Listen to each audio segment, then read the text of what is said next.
21대 후반기 국회가 출범했지만 아직도 정상화를 위한 갈 길은 멀어 보입니다.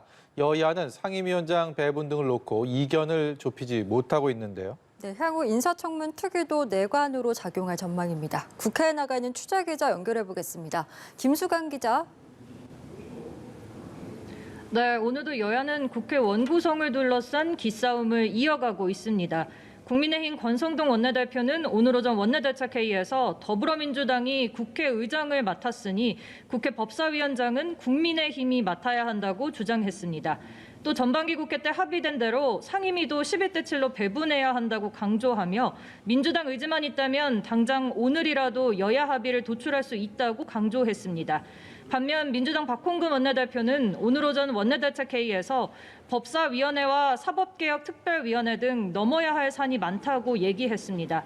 추가 논의의 필요성을 열어둔 셈입니다. 박 원내대표는 또 인사청문회 특위 구성과 활동을 적극 챙기겠다고도 언급했는데 앞서 권성동 원내대표가 반대 의사를 표명했던 사안인 만큼 또 다른 갈등 뇌관으로 작용할 것으로 보입니다. 윤석열 정부 인사를 둘러싼 여야 대립도 이어졌습니다.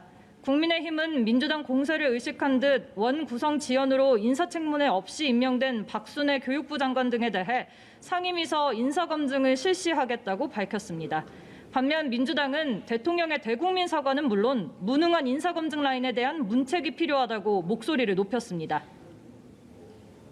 예, 그런데 각 당내 상황도 시끄러워 보입니다. 민주당은 당대표 선출을 위한 전당대회 룰을 놓고 갈등이 계속되고 있다고요?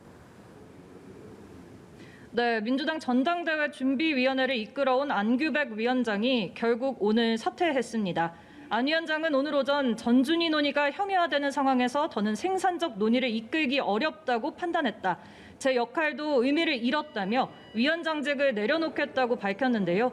앞서 전준위가 결정한 컷오프 등의 규정이 비대위 논의 과정에서 뒤집힌 데 대한 불만을 표출한 것으로 해석됩니다. 이처럼 전당대회 규칙 개정과 관련해 당내 반발이 확산되는 데 대해 우상호 비대위원장은 내일 열리는 당무위원회에서 충분히 논의하겠다고 했습니다.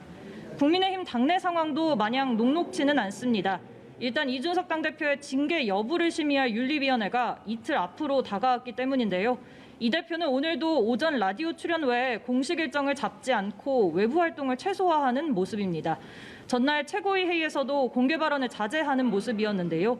다만 오늘 오전 라디오에서 최근 자신을 향한 공격의 주체를 윤핵관으로 추정하며 결백을 주장했습니다. 이 대표는 윤리위가 더 길어질 경우 전국의 소용돌이가 될 것이라며 빨리 결론이 내려질 필요성이 있다고 주장했습니다. 이 대표는 모레 윤리위에 직접 출석할 예정입니다. 지금까지 국회에서 연합뉴스TV 김수강입니다.